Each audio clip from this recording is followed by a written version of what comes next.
Bom dia, pessoal, boa tarde, pessoal, boa noite, pessoal. A hora que vocês verem o vídeo, então, estamos saudando. Aqui é o professor Daniel Camargo para falar um pouquinho sobre como nós podemos fazer um tutorial, tá? E utilizando um exemplo, tá? Para dar esse exemplo, nós vamos usar as regras do jogo da forca e vamos fazer umas atividades de interpretação de texto, para que a gente consiga compreender perfeitamente como se faz um tutorial, para que serve um tutorial, qual é o grande objetivo disso, tá?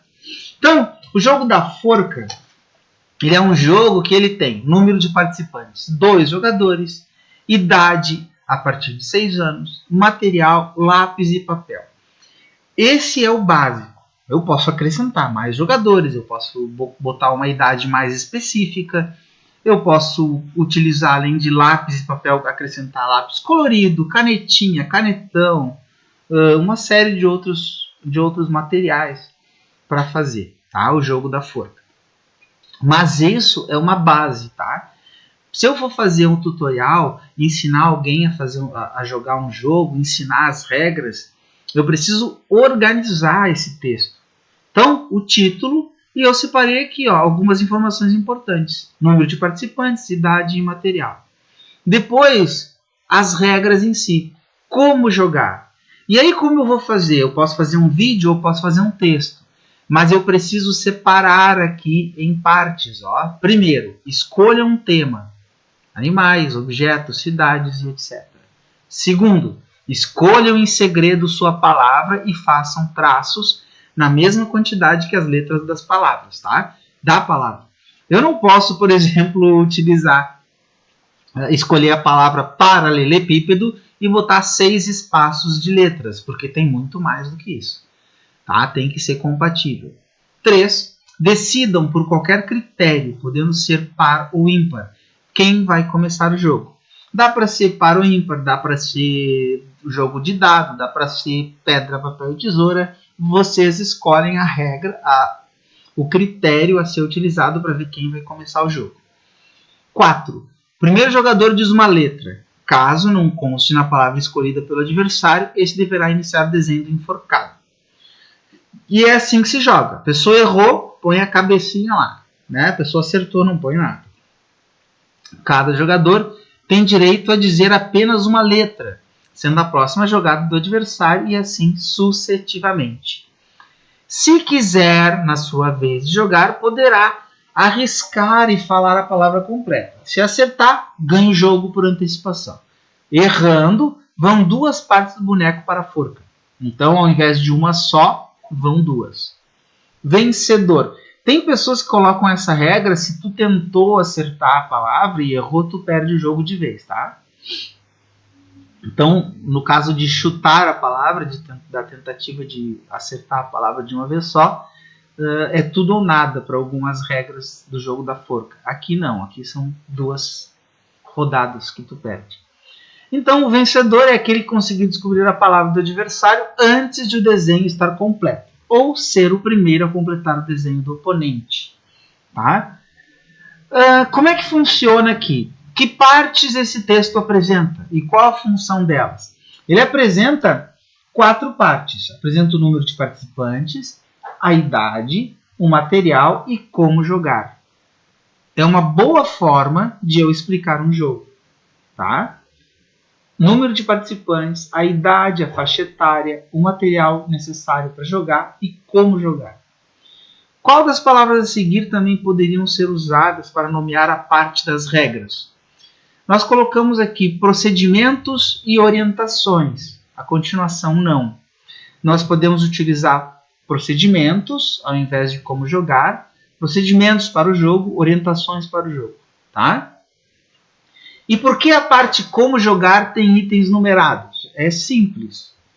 Porque eu preciso, passo a passo, explicar o que os jogadores devem fazer para que eles entendam como jogar o jogo. Entendam quais são as regras. Tá? E os verbos estão flexionados no plural por quê?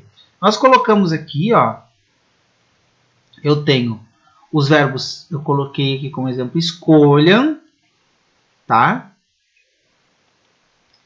E façam. Os verbos estão no plural por quê? Porque eu estou me referindo a 2 jogadores, ou a um grupo de jogadores, ou a um grupo de pessoas que está tentando aprender um determinado jogo. Então eu uso o verbo no plural.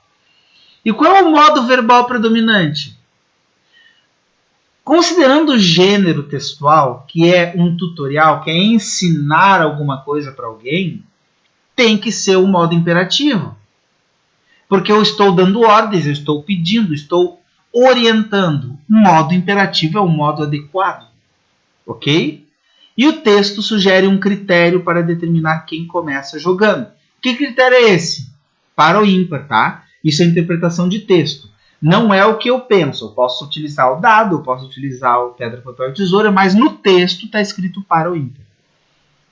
Tá bom? E aqui eu já respondi que critérios a gente pode utilizar. Nesse trecho do texto, o primeiro jogador diz uma letra. Caso conste na palavra escolhida pelo adversário, este deverá iniciar o desenho do enforcado. Qual é a função da expressão primeiro jogador? A função do termo aqui, da expressão primeiro jogador, é que o locutor está indicando a quem ele está se referindo, com quem ele está falando. Essa é a função do termo, da expressão primeiro jogador. A que palavra ou expressão anterior o pronome este se refere? Então, como é que eu vou responder isso? Eu preciso ver qual é a função do pronome este. Tá? É um pronome demonstrativo. E esse pronome ele tem o objetivo de indicar o adversário, tá? Que é a pessoa com a qual ele está jogando. Tá? Um joga contra o outro. Reescreva o trecho. Este deverá iniciar o desenho do enforcado, substituindo a locução verbal por uma forma verbal equivalente. Bom, primeiro eu tenho que saber o que é uma locução verbal. Locução verbal é quando eu tenho 2 verbos juntos, um principal e um auxiliar, e esses 2 verbos têm o valor semântico de um único verbo, têm o significado, o sentido de um único verbo. E isso acontece em deverá iniciar. Nesse caso, deverá iniciar, eu tenho aqui um verbo que contém o sentido, a relação semântica da locução. Eu posso escrever este, que é o jogador, iniciará o desenho do enforcado. Então, o verbo iniciar. Eu tiro o deverá. Tá? Beleza. Tudo certo. Por que o autor preferiu utilizar uma locução verbal em vez de uma única forma verbal? Simples. Quando nós estudamos na aula anterior o gênero textual, o gênero tutorial, nós percebemos que esse gênero ele permite a linguagem coloquial, ele permite o uso da linguagem mais simplificada, a forma da norma padrão. Então, o uso da locução verbal nos remete à linguagem falada, à linguagem coloquial. Facilita a compreensão. Por isso foi utilizada a locução verbal e não uma única forma verbal. E qual é o significado da palavra sucessivamente? Que quer dizer consequentemente, repetidamente, consecutivamente, o próximo, um de cada vez. Isso é o que quer dizer sucessivamente. Beleza? Então eu espero que essa aula tenha sido útil, essa explicação, principalmente para a construção do tutorial, do vídeo que vocês vão fazer. Até a próxima!